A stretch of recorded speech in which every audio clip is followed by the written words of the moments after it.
히브리서 1장 1절에서 3절까지 말씀 하나님의 말. 하나님께서 옛날에는 예언자들을 통하여 여러 번에 걸쳐 여러 가지 방법으로 우리 조상들에게 말씀하셨으나 이 마지막 날에는 아들을 통하여 우리에게 말씀하셨습니다. 하나님께서는 이 아들을 만물의 상속자로 세우셨습니다. 그를 통하여 온 세상을 지으신 것입니다. 그는 하나님의 영광의 광채시요 하나님의 본체대로의 모습이십니다. 그는 자기의 능력 있는 말씀으로 만물을 보존하시는 분이십니다. 그는 죄를 깨끗하게 하시고서 높은 곳에 계신 존엄하신 분의 오른쪽에 앉으셨습니다. 아멘. 우리는 신약 성경의 핵심인 언약에 대해서 함께 살펴보고 있습니다. 언약이란 하나님께서 택하시고 부르신 백성들과 주권적으로 맺은 약속입니다. 구약 성경에서 하나님께서는 오늘 우리가 읽은 히브리서 말씀처럼 여러 번에 걸쳐서 여러 사람들과 맺은 언약을 통해서 말씀하셨습니다. 지난 2주 동안 우리는 시대 순서에 따라서 아담 언약, 노아 언약, 그리고 아브라함 언약, 모세 언약을 살펴보았습니다. 여기서 우리는 각각의 언약은 앞선 언약의 내용을 그대로 계승하고 있는 부분도 있고 또 좀 더 진전된 새로운 계시의 내용도 포함하고 있다는 점을 보았습니다. 계승되는 내용으로 보자면 아담 언약, 노아 언약, 아브라함 언약, 모세 언약은 모두가 공통적으로 하나님이 주시는 축복을 담고 있다 그랬고요. 그리고 그 약속의 내용은 언약 백성의 사명으로, 라다의 사명으로 이어진다는 말씀을 드렸습니다. 가령 아브라함의 언약에서 우리가 봤던 것처럼 내가 너를 큰 민족이 되게 하고 너에게 복을 주겠다 약속하시죠. 더 나아가서 하나님께서는 너는 복의 근원이 되고 땅에 사는 모든 민족이 너로 말미암아 복을 받을 것이다 라고 말씀하십니다. 이것은 우리가 라다의 사명이라고 부르는 내용과 같죠. 너도 잘 살고 다른 사람도 잘 살도록 도우라 하신 그런 축복의 말씀입니다. 이러한 축복의 말씀은 모든 언약마다 사실 공통적으로 계승되고 있는 복의 내용이라 볼 수 있습니다. 그야말로 하나님의 축복을 받은 자여 너도 다른 사람을 축복하고 이웃과 마을에 축복을 전하라 라고 하시는 것이 하나님의 뜻인 것이죠.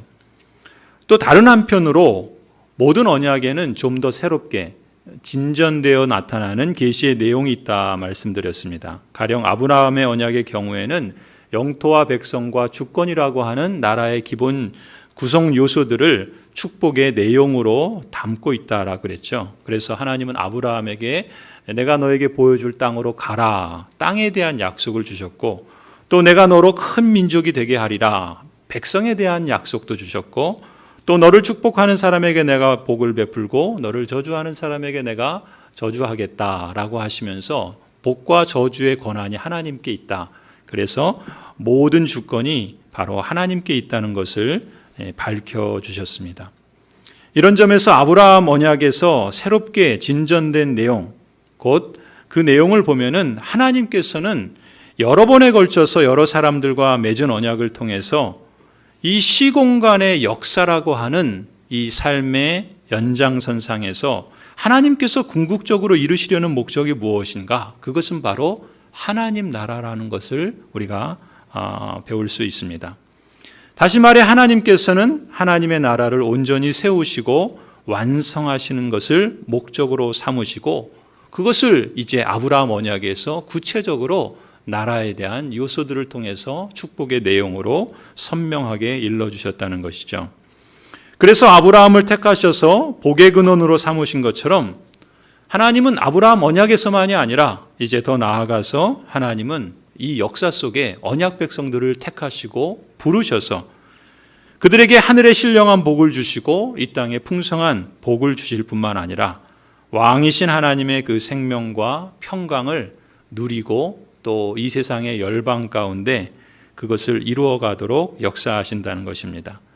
다시 말해서 하나님께서는 영원한 생명과 평강을 하나님의 언약 백성들이 누리게 하는 것, 그것이 1차적으로 언약을 통해서 하나님께서 보여주시는 뜻이고 선하신 목적이다라는 것을 밝혀주셨을 뿐만 아니라 더 나아가서 언약 백성의 공동체인 교회가 하나님의 나라의 제사장 나라로서 하나님 나라의 그 축복을 열방에게 확대하고 그래서 완성에 이르게 하는 것이 또 이 언약을 통해서 하나님께서 보여주시는 뜻이요 또 목적이다라는 것을 더하여 밝혀주십니다. 그뿐 아니죠. 모세 언약의 경우도 보시면 하나님께서 새롭게 더하여 준 내용은 십계명과 율법이라 그랬죠. 바로 그것은 하나님의 언약 백성들을 하나님께서 다스리시고 통치해 나가시는 삶의 규범으로 주셨다 그랬습니다. 여기서도 하나님께서는 주권적으로 택하여 부르신 사람들에게 축복해 주십니다. 내가 너의 하나님이 될 것이다. 하나님의 언약 백성이라고 하는 거룩하고 영광스러운 그 지위 그 자체가 하나님의 복이라는 말씀이죠. 하나님은 그 지위를 먼저 택하여 부르신 언약 백성들에게 선물로 주십니다. 그리고 나서 그렇게 그 지위에 부름받은 언약 백성들이 이제 언약 백성답게 자라가고 살아가도록 주신 일종의 안내서가 바로 십계명이요 율법이라 말씀드렸습니다. 삶의 규범으로 주신 것이죠. 그래서 언약 백성들은 그 율법을 따라서 하나님의 다스림을 받고 인도를 받아들이며 하나님의 거룩하심을 닮아가는 겁니다. 그리고 하나님께서 주신 영광스러운 사명을 찾고 그것을 실천하는 삶을 통해 하나님의 복을 누리도록 하신 것이 이 십계명과 율법을 주신 하나님의 뜻이요 의도라고 볼 수 있습니다. 이제 오늘 우리는 다윗 언약에 대해서 함께 살펴보려고 합니다. 다윗 언약의 핵심 내용이 무엇이고 거기에 담긴 약속된 축복이 무엇인가 그리고 그 언약이 오늘 우리에게 주는 의미와 그 적용점에 대해서 함께 살펴보려고 합니다.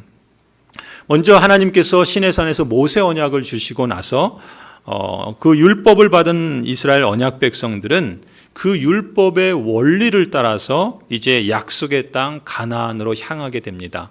그 여정 속에서 그들이 기억해야 하는 삶의 원리는 즉 율법을 통해서 주신 규범적 원리의 핵심은 신명기 6장에 말씀하시는 것처럼 너희의 마음을 다하고 성품을 다하고 뜻을 다하고 정성을 다해서 너희 하나님 여호와를 사랑하라는 것이었습니다. 이러한 율법의 핵심 원리를 기초로 그들은 약속의 땅을 향해서 나아가야 했고 또 약속의 땅 가나안에 들어가서도 그 말씀의 원리대로 살면서 하나님이 목적하시고 의도하신 그 하나님의 나라를 건설하고 세우는 것이 그들을 부르신 하나님의 뜻이었습니다. 사실 그렇게 할 때 비로소 이 나라는 하나님께서 주신 그 복을 충만하게 누릴 뿐만 아니라 그들을 제사장 나라로 부르신 것처럼 이방 사람들에게 찬연히 빛나는 그런 구원의 빛을 제시하고 그들만이 아니라 온 열방에 함께 그 하나님의 생명의 나라의 복을 누리는 그야말로 라다의 축복을 누리며 살 수 있도록 의도된 것입니다. 그렇지만 우리가 구약 성경을 보면 어떻습니까? 그러한 길로 안내를 받는 이스라엘 언약 백성들은 약속의 땅 가나안 최남단에 있는 가데스 바네아라는 성에 도착했을 때 그 땅을 이제 정복하기에 앞서 약속의 땅을 정탐하죠. 그래서 12명의 정탐꾼들이 40일 동안 그 땅을 돌아보고 이제 언약 백성들에게 돌아와서 그 보고를 들었을 때 언약 백성들은 모두가 한결같이 하나님을 원망하고 맙니다. 그들은 그 보고에 대해서 반응하기를 하나님께서 주신 그 생명 그리고 그 축복 그리고 그들에게 맡기신 그 시대적 사명 그 모든 것들을 다 망각해버리죠. 하나님의 말씀에 따라서 통치되는 제사장 나라로서의 역할을 감당하지 못하는 것은 물론이거니와 그들에게 주신 그 복마저도 그들은 누리지 못합니다. 그들의 눈앞에 닥친 그 현실의 장벽 그리고 그들이 싸워야 하는 그런 영적 싸움에서에 대한 두려움 그리고 여러 가지 지도자에 대한 또 하나님에 대한 불신에 사로잡혀서 그들은 스스로가 하나님께서 주신 복과 지위와 그리고 거기서 비롯되는 그 사명을 거부하고 맙니다. 그럼에도 불구하고 하나님은 이스라엘 언약 백성들을 포기하지 않으시죠. 다만 그들에게는 이제 언약 백성으로 지위를 받았지만 그 언약 백성답게 그렇게 훈련되어지고 연단받아야 될 필요성이 있었던 것입니다. 그래서 하나님은 이스라엘 언약 백성들을 40년 동안 그 척박한 광야 생활을 거치게 하시죠. 그 과정 속에서 하나님은 그들을 깎고 다듬으셔서 언약 백성답게 연단하시고 훈련시키십니다. 그리고 1세대들은 광야에서 다 죽고 이제 출애굽 2세대들이 여호수아의 지도 아래 약속의 땅 가나안에 마침내 들어가게 되지요. 이스라엘 12지파들은 가나안 땅, 그 약속의 땅을 분할받습니다. 그리고 여호수아의 지도 아래 살아가죠. 여호수아의 지도를 따라서 하나님을 경외하고 하나님을 예배하며 살아갈 때는 하나님의 축복을 누리게 됩니다. 하지만 여호수아가 죽고 하나님의 말씀을 저버리고 사사시대에 들어섰을 때 그들은 모두가 다 또다시 자기 소견에 옳은 대로 행하면 하나님 앞에 악을 범하지요. 그리고 그런 시대가 흘러가면서 등장하는 사람이 바로 다윗이라고 볼 수가 있습니다. 우리가 잘 아는 다윗과 골리앗의 싸움을 여러분 아시죠? 여러분 그 기록을 가만히 읽어보시면 그 기록에서 두드러진 특징이 있습니다. 그것은 무엇인가? 다윗은 그때가 대략 한 10대였을 겁니다. 그런 어린 나이, 그런 청소년의 시기에 다윗은 하나님의 언약 백성으로서 자신이 누구인가에 대한 정체성이 명확했던 것 같아요. 그리고 더 나아가서 하나님께서 자신을 언약 백성으로 부르시고 또 이스라엘 하나님의 언약 백성으로 부르신 그 목적이 무엇인가라는 점에 대해서, 그 사명이 무엇인가라는 것에 대해서 선명하게 인식하고 있었던 것으로 볼 수 있습니다. 자신의 부르심과 감당해야 될 시대적 사명을 그는 골리앗과의 싸움을 통해서 그가 하는 말과 그의 행위들을 통해서 드러내고 있다는 것을 우리는 볼 수가 있죠. 하지만 그럼에도 불구하고 다윗은 사울의 시기심 때문에 그리고 그 사울의 무시무시한 공격 때문에 그를 피해서 거의 10여 년이 넘는 시간, 그의 청년 시절을 그야말로 도망자 신세로 광야를 전전긍긍하면서 노숙자와 같이 살아야 했습니다. 그런 과정을 통해서 다윗 역시도 하나님의 말씀을 기억하고 또 하나님의 뜻에 순종하고자 인내로서 견디는 가운데 하나님께서는 은혜 가운데 다윗을 섭리하셔서 마침내 이스라엘의 왕으로 세우시고 또 왕으로서의 그 직분을 감당하도록 역사하시죠.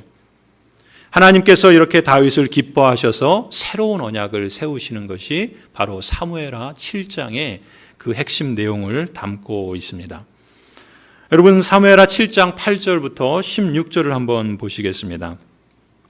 제가 한번 그 말씀을 천천히 읽어드리겠습니다. 그러므로 이제 너는 나의 종 다윗에게 전하여라. 하나님께서 지금 나단 선지자라고 하는 사람을 다윗에게 보내셔서 하나님의 그 언약의 내용을 지금 다윗에게 전하고 계시는 내용입니다.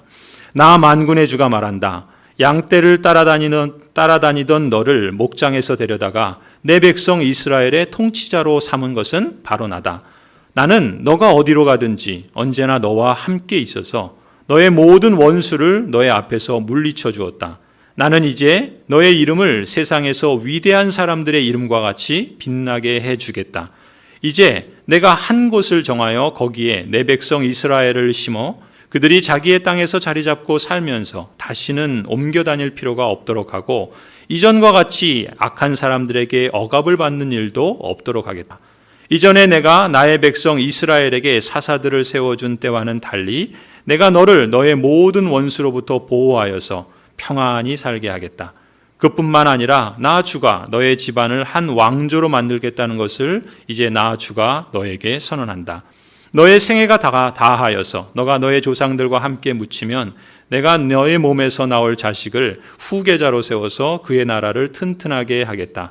바로 그가 나의 이름을 드러내려고 집을 지을 것이며 나는 그의 나라에 왕위를 영원토록 튼튼하게 하여 주겠다.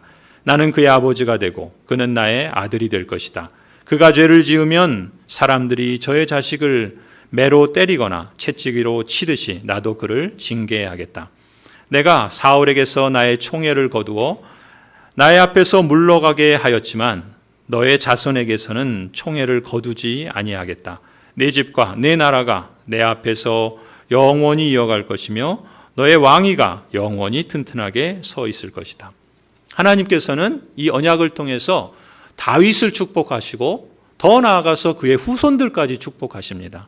그리고 더 나아가서 하나님께서 말씀하시는 내용을 보면은 새로운 내용들이 담겨 있는 것을 볼 수가 있는데, 그러니까 하나님께서 복 주시고 또 너도 잘 살고 남도 잘 살게 하라는 이 라다의 사명의 내용은 오늘 우리가 읽은 이 다윗의 언약에 그대로 담겨 있는 것을 여러 구절을 통해서 확인할 수 있죠.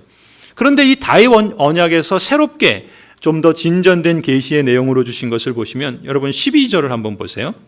하나님께서 이렇게 말씀하시죠. 내가 너의 몸에서 나올 자식을 후계자로 세워서 그의 나라를 튼튼하게 하겠다. 나는 그의 나라의 왕위를 영원토록 튼튼하게 하여 주겠다. 나는 그의 아버지가 되고 그는 나의 아들이 될 것이다.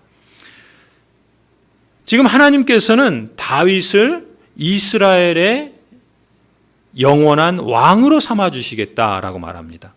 그러니까 앞서 그 아브라함에게 복 주시고 또 모세에게 복 주시면서 언약하신 내용들 가운데 이제 좀 더 구체적으로, 그러니까 아브라함에게서는 나라의 구성 요소들에 대한 복의 내용들을 말씀하셨는데 이 다윗의 언약에 와서는 구체적으로 나라라는 단어를 쓰시면서 나라를 세워주시고 그 나라의 왕으로 너를 삼고 또 그 너의 후손들을 계속해서 그 왕에 세워주겠다라고 말씀하시면서 나는 너의 나라의 왕위를 영원토록 튼튼하게 해주겠다 이렇게 약속하시죠. 그러니까 하나님께서는 다윗을 이스라엘 나라를 세우시고 그 나라의 왕으로 세우신다라는 것입니다. 그리고 그만이 아니라 그의 후손들에게도 영원히 견고한 왕권을 주겠다 이렇게 약속해 주시는 것을 볼 수 있습니다. 그러면 여러분 한번 생각해 보세요. 우리는 처음에 아담과 언약을 맺으실 때 하나님은 여자의 후손이라는 여자의 씨에 대한 약속을 원복음이라고 하는 창세기 3장 15절에서 약속하셨습니다.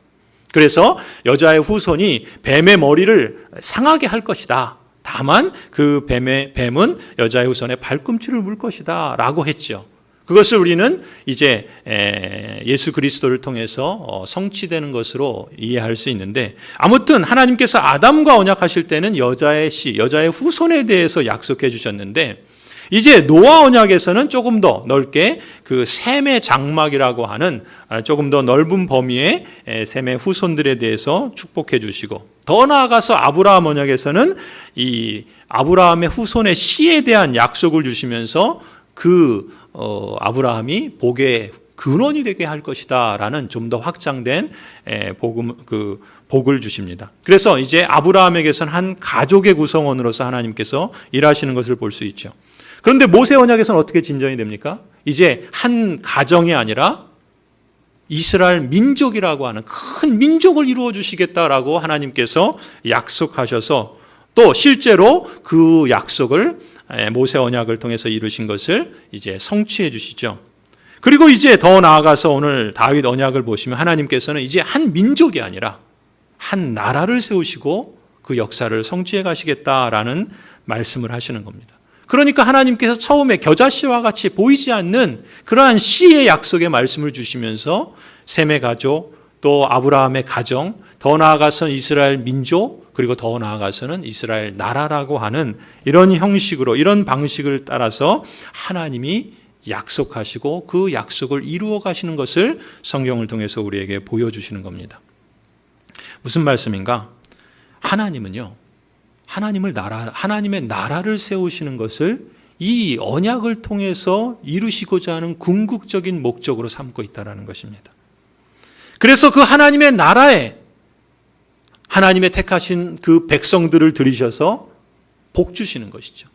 사실 그것은 처음 아담과 하와를 창조하시고 에덴 동산을 지으셨을 때 그들에게 생육하고 번성하라고, 그래서 그 땅을 잘 다스리고 잘 돌보라고 하셨을 때 그 하나님의 목적도 동일한 것이었습니다. 사실 에덴 동산은 하나님이 다스리시는 하나님 나라의 원형과도 같은 것이죠. 그런데 아담과 하와가 하나님께 불순종하고 하나님을 왕으로 모시기보다는 자신 스스로가 왕이 되려고 하면서 그 모든 지위와 그 모든 복을 송두리째 잃어버린 것입니다. 그런데 하나님께서는 그런 인생을 버려두지 않으시고 찾아오셔서 복음을 제시하시고 그 구원의 역사들을 차근차근 진행해 가시는데 그것을 아담에게 언약하시고 노아에게 언약하시고 아브라함에게 언약하시고 모세에게 언약하시고 이제 다윗을 통해서 하나님께서 이루시려는 그 하나님의 나라가 구체적으로 너를 통해서 너의 후손을 통해서 성취될 것이다. 그리고 그 나라를 내가 영원토록 이루어갈 것이다 라고 하는 보다 진전되고 새로운 내용들을 약속해 주시는 것입니다. 여러분, 다윗을 통해서 약속하신 그 나라가 어떻게 진행이 됩니까? 우리는 이제 앞으로 보겠지만 신약 성경에서 바로 이 약속은 하나님의 아들이시오 영원한 만왕의 왕이신 예수 그리스도를 통해서 성취되고 그리고 예수 그리스도의 재림 때 완성이 될 것입니다. 하나님은 이렇게 태초에서부터 역사의 끝까지 하나님의 언약을 통해서 말씀하시고 그 언약을 친히 성취하시고 그리고 마침내 완성하실 것입니다. 그러니까 하나님께서 다윗을 통해서 말씀하시고 또 세우시려고 하는 그 나라의 성격은 무엇인가? 그것은 한마디로 하나님이 통치하시는 복된 나라, 생명의 나라, 더 이상 전쟁과 눈물이 없는 나라, 그야말로 평화와 기쁨이 가득한 나라, 그리고 잠시 동안만이 아닌 영원토록 지속되는 그러한 나라가 바로 하나님의 나라인 것이죠. 사실 그 모습을 지금 다윗을 통해서 보여주시는 것입니다. 그래서 하나님께서 다윗을 왕으로 세우신다는 것은 그저 일반 세속 역사에서 나타나는 당시 고대 근동에 수많은 제국들이 있었는데 그들이 통치하는 방식처럼 왕정 정치를 이룬다든지 아니면 군주 정치 제도와 같은 그런 제도를 지금 하나님께서 펼쳐가시겠다라는 것이 아닙니다. 하나님께서 지금 보여주시는 것은 하나님이 세우시려고 하는 그 나라는 하나님의 말씀이 우선되는 나라요. 하나님께서 친히 그 말씀으로 통치하시는 나라요. 하나님께서 친히 왕이 되시는 그야말로 신정 정치가 시행되는 나라다라는 것을 이 다윗을 통해서 이 다윗 언약을 통해서 이제 보다 자세하고 구체적으로 약속해 주셨던 것입니다. 그런데 여러분 우리가 주목해야 할 사실은 이겁니다. 아니 놀라운 사실은 이겁니다. 하나님은 이렇게 하나님의 그 완전하시고 또 영원하신 그 계획과 작전 가운데 하나님의 나라를 세우시고 결국 이루실 것인데 그런데 그 역사를 진행하시면서 하나님이 일하시는 방식을 우리가 성경의 언약을 통해서 보면은 공통적으로 나타나는 것이 뭡니까? 하나님은 여러 시대에 여러 사람들을 통해서 언약하신다는 겁니다. 그 언약을 통해서 하나님이 무엇을 우리에게 보여주시는가? 하나님께서 아담과 언약을 하시죠. 노아와 언약하시고 아브라함과 언약하시고 모세와 언약하시고 다윗과 언약하십니다. 그것은 무엇입니까? 하나님께서 이 영광스럽고 축복된 나라를 이루어 가시는데 하나님이 친히 그것을 완성해 가시는데 하나님께서는 그 시대마다 택하시고 부르신 사람들을 통해서 그 역사를 이루어 가시고 성취하시고 궁극적으로 완성하신다라는 것입니다. 다윗을 통해서 그걸 보여주시는 겁니다. 다윗의 후손들을 통해서 그렇게 하시겠다라는 것입니다. 그리고 그 다윗과 다윗의 후손은 이제 그 당대 과거의 이스라엘 역사로서만 그치는 것이 아니라 이제 새로운 신약시대의 새로운 언약 백성이라고 부르는 하나님의 사람들을 통해서도 하나님은 동일한 방식과 원리로 일하시고 역사하신다는 것입니다. 그래서 하나님께서는 다윗을 택하시고 왕의 직분을 주신 것처럼 하나님을 경외하고 하나님의 말씀과 뜻을 따라서 순종하는 언약 백성들을 통해서 하나님의 그 나라를 성취하시고 완성해 가십니다. 그래서 다윗뿐만 아니라 다윗의 뒤를 이은 왕들은 이 다윗 언약에 따라서 하나님의 말씀으로 통치되는 거룩한 하나님의 나라가 이 땅에 실현될 수 있도록 하나님의 영광을 드러내고 그들의 그 통치를 통해서 그들의 섬김을 통해서 열방이 하나님의 축복된 나라에 들어올 수 있도록 책임 있게 또 성실하게 하나님께 받은 직분과 사명을 잘 감당하도록 부름받은 것입니다. 성도 여러분, 그것이 오늘 우리에게 무슨 의미가 있습니까? 하나님께서 여러분을 동일한 언약 백성으로 부르셨죠. 하나님께서 여러분을 언약 백성으로 부르실 때는 크게 두 가지 부르심이 있습니다. 첫 번째는 구원애로의 부르심이 있고 두 번째는 소명애로의 부르심이 있습니다. 먼저 구원애로의 부르심은 하나님께서 여러분을 언약 백성으로 삼아주신 것, 은혜의 선물로 주신 그 자체가 부르심입니다. 구원애로의 부르심이죠. 그래서 여러분을 죄와 사망에서 건져주신 겁니다. 사단의 지배와 지옥의 저주에서 벗어나게 하시는 겁니다. 그래서 아들의 나라, 곧 생명과 구원이 있고 평강과 기쁨이 충만한 하나님 나라의 시민으로 받아주시고 구원해 주신 그 은혜의 선물, 그것이 첫 번째 부르심입니다. 곧 여러분에게 선물로 주신 구원애로의 부르심이죠. 두 번째 부르심은 소명애로의 부르심입니다. 이 소명애로의 부르심에도 조금 더 세분하면 두 가지로 나눌 수 있습니다. 하나는 종교적 소명이 있고 다른 하나는 일상적 소명이 있습니다. 종교적 소명은 쉽게 표현하면 하나님께서 여러분을 언약 백성으로 부르셨는데 하나님께서 여러분을 부르셔서 어디에 속하게 하십니까? 새로운 가족 공동체인 교회에 속하게 하시죠. 왜 그러실까요? 왜 여러분을 교회로 부르십니까? 그냥 얼마든지 혼자 신앙생활도 할 수도 있을 것 같은데. 그런데 하나님의 언약 백성은 반드시 교회에 소속되어야 합니다. 왜 그러는가? 하나님께서는 여러분을 교회에 속하게 하셔서 그리스도의 몸된 교회의 지체가 되게 하시고 그리스도의 몸된 그 교회의 한 지체로서 특히 여러분을 교회의 직분자로 부르셔서 하나님 나라를 이루어가는 그 영광된 사명을 하나님께서 여러분을 통해서 성취해 가신다는 것입니다.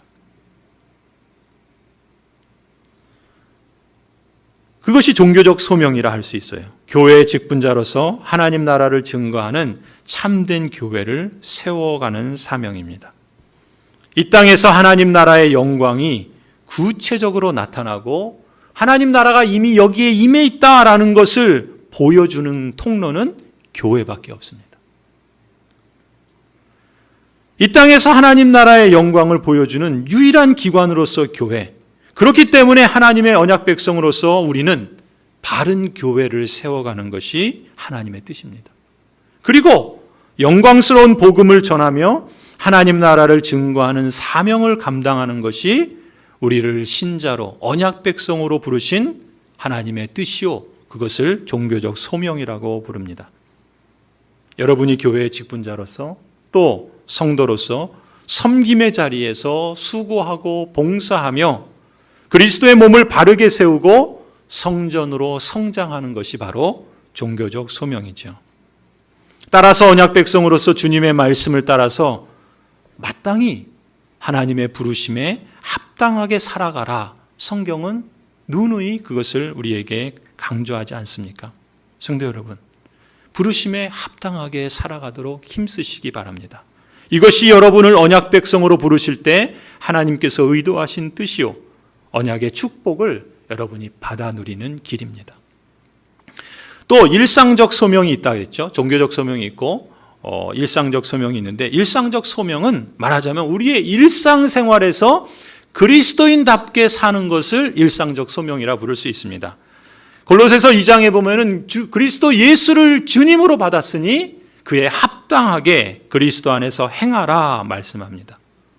이 말씀을 핵심 원리로 삼고 교회 생활만이 아니라 우리의 일상에서 그리스도께서 나의 주님입니다라는 그 고백에 걸맞는 삶을 살아가도록 힘쓰는 것입니다. 하나님께서 이스라엘 언약 백성을 하나님의 언약 백성이라 그 지위를 은혜로 선물로 주신 후에 율법을, 십계명을 그들의 삶의 규범으로 주셔서 그 언약 백성답게 살아가는 것을 훈련하시고 연단하신 것처럼 동일하게 하나님은 오늘 우리에게도 그러한 자리로 부르시고 초대하시는 겁니다. 그것이 일상적 소명이라고 말할 수 있죠.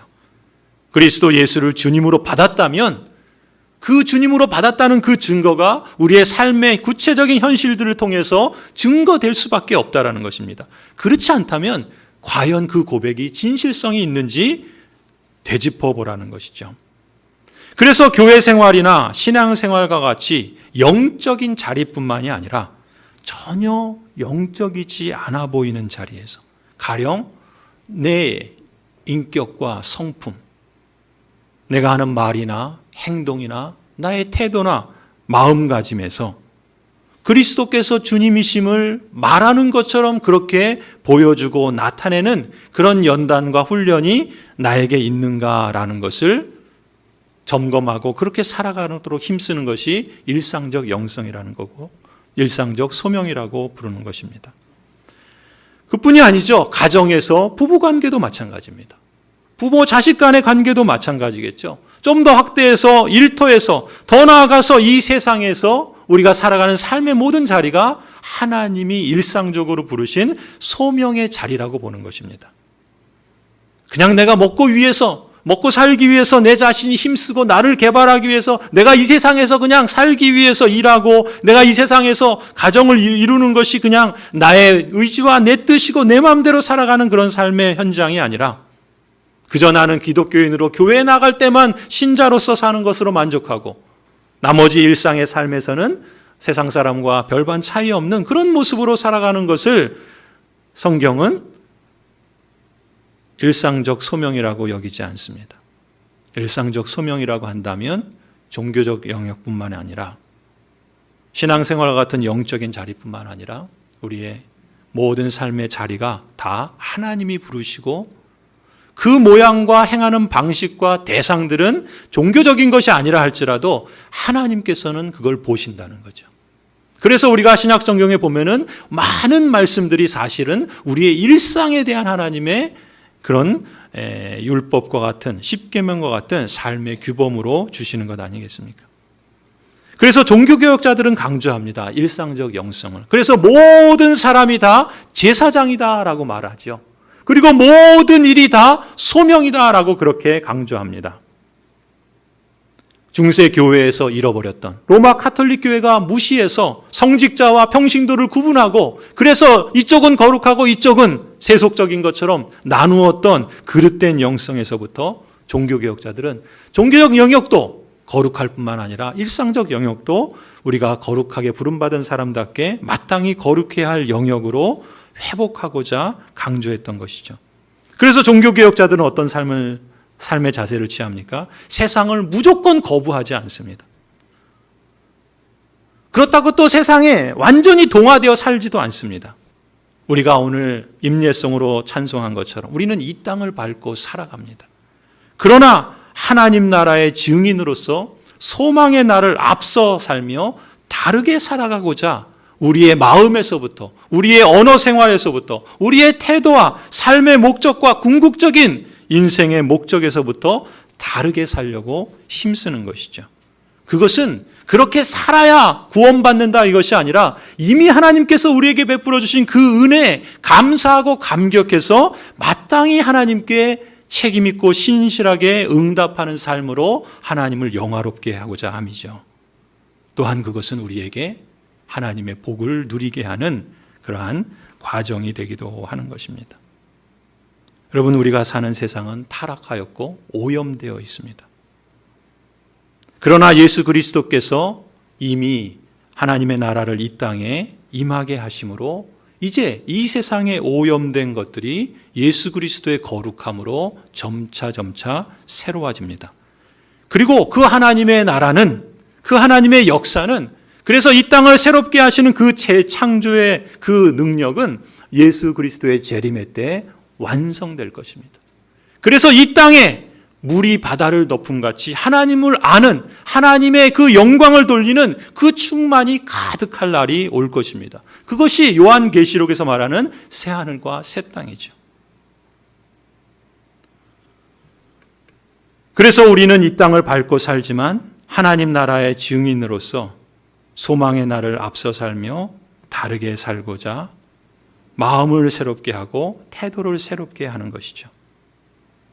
이웃과 마을과 세상 사람들에게 이미 임한 하나님 나라의 그 가치를 우리의 삶을 통해서 보여주려고 애쓰고, 또 그러나 우리의 삶의 그 헌신과 노력이 하나님의 그 나라를 온전하게 다 드러내고 완성할 수 없음을 우리의 연약함과 무능을 통해서 절감하기 때문에 하나님께서 궁극적으로 다시 오셔서 그 완성된 하나님의 나라를 친히 이루어 주시고 완성해 주실 것을 소망하면서 앞으로 완성될 하나님 나라에 들어오도록 회개의 복음을 사람들에게 전하고 구원의 은총을 사람들에게 초대하며 살아가는 것이 우리를 두 번째 부르심으로서의 일상적 소명이라고 할 수 있습니다. 사랑하는 하나님의 언약 백성 여러분, 하나님의 택하심을 받은 여러분 한 분 한 분은 여러분이 자신에 대해서 생각하고 평가하는 것 그 이상으로 여러분은 이미 하나님의 언약 백성으로 엄청난 축복과 놀라운 특권을 지위로 받으신 줄 믿으시기 바랍니다.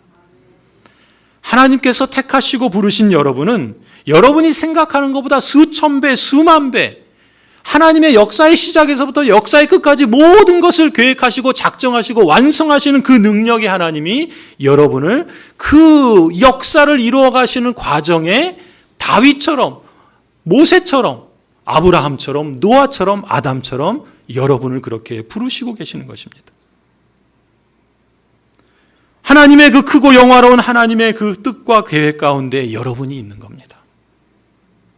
여러분, 이제는 그 하나님의 약속의 말씀과 그 하나님께서 허락하신 그 축복의 약속들을 그저 귀로 듣는 것에 만족하지 마십시오. 순종의 길을 가시고 하나님의 복과 역사하심을 맛보아 하시기 바랍니다. 끝으로 우리가 다윗 언약에서 한 가지 더 유념할 점이 있습니다. 하나님께서 약속하신 언약에 대한 언약 백성들의 반응입니다.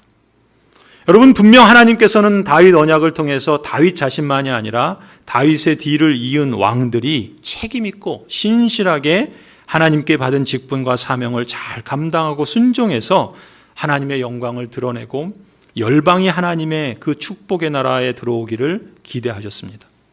그런데 우리가 구약 역사를 보면 어떻게 역사가 진행이 됩니까? 다윗의 아들 솔로몬 이후부터 다윗의 나라는 남쪽 유다와 북쪽 이스라엘로 분단이 됩니다. 그리고 이스라엘의 왕들은 안타깝게도 하나님께서 맡기신 그 거룩한 사명을 인식하지 못하거나 아예 망각해버립니다. 그래서 나라를 분열시키고 또다시 하나님의 말씀을 떠나서 배반합니다. 하나님께서는 언약의 조건으로 명시하신 원리를 따라서 불순종하는 언약 백성들을 징계하시죠. 결국 하나님의 언약 백성 이스라엘은 바벨론의 포로로 끌려가고 멸망하게 됩니다. 하나님께서 그들을 징계하신 것입니다. 그래서 하나님께서 다윗에게 약속하신 나라가 역사상에서 자취를 감춰버리는 그런 심각한 위기에 직면하게 됩니다.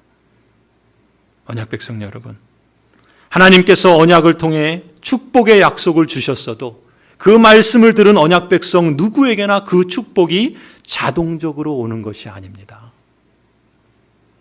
우리가 깨닫고 주목해야 할 점은 이것입니다.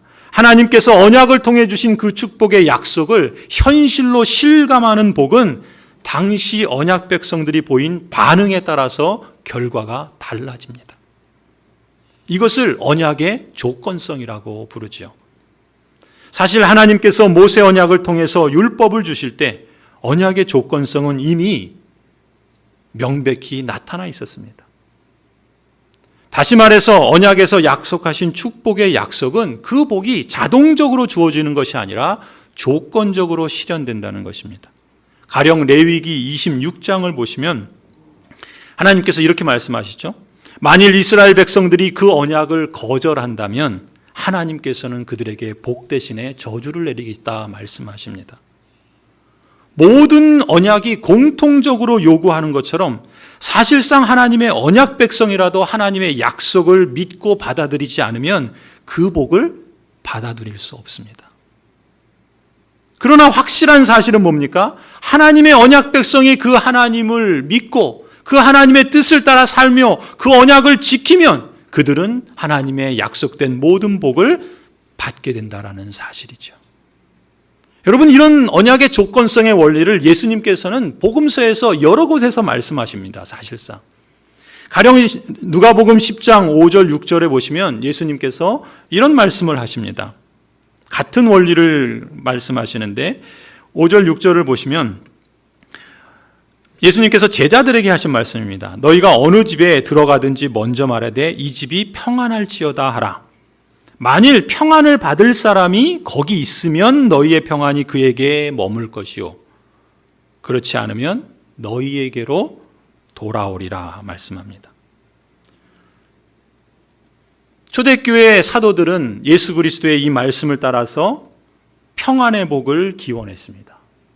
오늘 우리가 서로에게 평안을 기원한 것처럼 평안하십시오. 그리스도의 평강이 여러분과 함께 하시기를 기원합니다.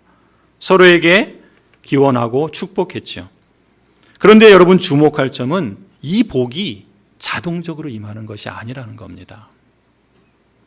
만일 그 평안의 말에 응답하여 받을 만한 사람이 거기 있다면 하나님의 평강의 복이 그 집에 머물 것입니다. 하지만 그걸 거부하고 믿지 않으면 그 평안의 약속은 아무것도 성취되지 못하고 그저 되돌아오고 말 것입니다. 예수님께서 말씀하신 이 언약의 조건성의 원리는 바울의 축도에도 그대로 적용됩니다. 사도 바울은 신약 성경에 많은 서신서를 기록했죠. 그리고 그 서신서마다 그 마지막 거의 대부분의 서신서를 축도로 마무리하고 있습니다. 그래서 오늘날 예배를 드린 후에 공예배에서 목사가 축도하는 것도 여기서 유래한 것이죠. 그런데 여러분 여기서 우리가 주목할 점은 이 축도는 단지 바울 개인이 막연하게 바라는 소원이나 인간적인 바램을 말하는 것이 아닙니다. 어떤 의미에서 이것은 축복 기도가 아니라 하나님의 선포된 말씀입니다. 하나님께서 언약 백성에게 내리시는 축복의 말씀과 같은 것입니다. 그래서 우리 교단에서는 이 축도를 할 때 목사가 복을 내리는 것처럼 하지 않습니다. 하나님의 말씀을 그대로 선포하듯이 전달합니다. 그래서 있을지어다 라는 표현을 그렇게 사용하는 의도도 거기에 있죠. 그러니까 어떤 개인이나 언약 백성 중에 이 축도는 일부만을 향해서 선포되는 게 아니에요. 여러분과 같이 하나님을 예배하기 위해 모이신 언약 백성 모두를 향해서 선포되는 하나님의 축복의 말씀입니다. 그러니까 목사가 복을 주는 게 아니에요. 하나님께서 친히 선포하신 말씀을 통해서 하나님께서 친히 복 주시겠다 하시는 겁니다. 하나님이 언약을 통해서 복 주시고 그것을 친히 성취하시듯이 축도를 통해서 선포된 말씀을 하나님께서 친히 이루어 주시겠다라는 것이죠. 그렇다면 그 축복의 말씀을 듣는 사람, 여러분이 보여야 할 반응은 무엇이겠습니까? 하나죠. 그것은 선포된 하나님의 말씀을 감사로 그대로 받고 믿는 것입니다. 믿음으로 주님의 모든 축복을 받아들이고 고백하고 감사로 인정하는 것입니다. 여러분 이렇게 믿음으로 받아들이는 사람은 예수님께서 말씀하신 것처럼 사도 바울이 말씀하는 것처럼 비록 세상에서 이 죄악된 세상으로 인한 고난과 고통의 삶이 그 핍박이 없을 수는 없겠지만 하나님께서 자신에게 그의 모든 은사와 함께 약속해 주신 것을 언약 백성이 인식할 뿐만 아니라 그 약속을 이루어 주실 그 하나님의 때를 기다리며 하나님의 시간을 충실하게 살아갈 것입니다. 아브라함은 그의 생애에 하나님의 그 언약을 통해서 약속을 받았지만 사실상 그 모든 약속이 다 성취되는 것을 그의 생애에 보지 못했습니다. 그러나 우리가 히브리서를 보는 것처럼 아브라함은 그 약속의 그 말씀하신 그분을 내다보면서 그 소망의 날을 간직하고 믿음으로 그 삶을 살아갔다라고 말합니다. 이렇게 하는 사람은 틀림없이 하나님의 복을 받는 줄 믿으시기 바랍니다.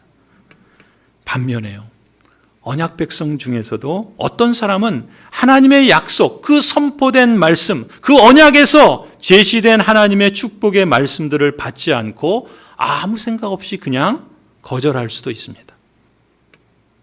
그때 그는 하나님의 그 위대하신 선물 중 그 어떤 것도 받지 못할 것입니다. 여러분, 하나님께서 그에게 아무것도 약속하시지 않았기 때문에 그렇습니까? 아닙니다. 하나님은 모든 것, 즉 은혜와 사랑과 교통하심을, 축도할 때 뭐라 그러죠? 하나님의 예수 그리스도의 은혜와 하나님 아버지의 사랑과 성령 하나님의 교통하심을 언약 백성들에게 있을지어다, 그렇게 축도하지 않습니까? 그러니까 하나님께서는 그 은혜와 사랑과 교통하심을 다 약속하셨지만 그 말씀을 받아들이지 않는 사람에게는 그것이 아무런 효력이 없다라는 것이죠. 그 사람은 하나님이 가까이 살기를 거절했고 그 약속의 성취를 기다리려 하지 않았기 때문에 그렇습니다. 그런 점에서 이번 주 목요일 새벽 설교에서 제가 강조한 것처럼 믿음은 명사가 아니라 동사입니다. 무슨 말인가? 믿음은 뭔가 자기 확신에 찬 생각이 아닙니다. 막연한 소망 가운데 꿈만 꾸고 가만히 앉아 있는 것을 믿음이라고 하지 않습니다. 믿음은 언약에 신실하신 하나님에 대한 지식과 그 하나님이 약속하신 것을 신뢰하면서 그 신뢰의 기초에서 구체적으로 순종 가운데 행동하는 것을 성경은 믿음이라 이렇게 말씀합니다. 여러분, 그 행동은 뭐겠습니까? 그 행동은 다른 것이 아닙니다. 하나님께서 약속하신 말씀을 믿음으로 받아들이는 거예요. 그리고 마음에 굳게 간직하는 겁니다. 그리고 그 약속의 성취를 기다리면서 인내 가운데 하나님의 뜻을 따라서 순종하는 실천을 의미합니다.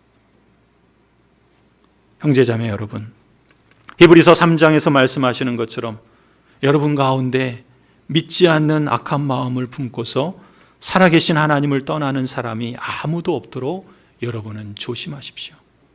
오늘이라고 하는 그날 서로 권면하며 아무도 죄의 유혹에 빠져 완고하게 되지 않도록 하십시오. 우리가 처음 믿을 때 가졌던 확신을 끝까지 가지고 있으면 우리는 그리스도께서 주시는 구원을 함께 누리는 사람이 될 것입니다.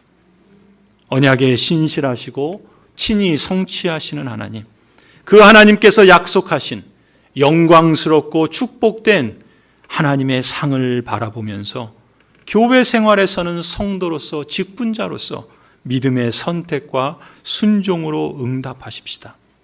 일상생활에서도 성도로서 하나님 나라에 속한 시민으로서 삶으로 믿음을 표현하는 산 증인이 되시기를 간절히 축원합니다. 기도하시겠습니다.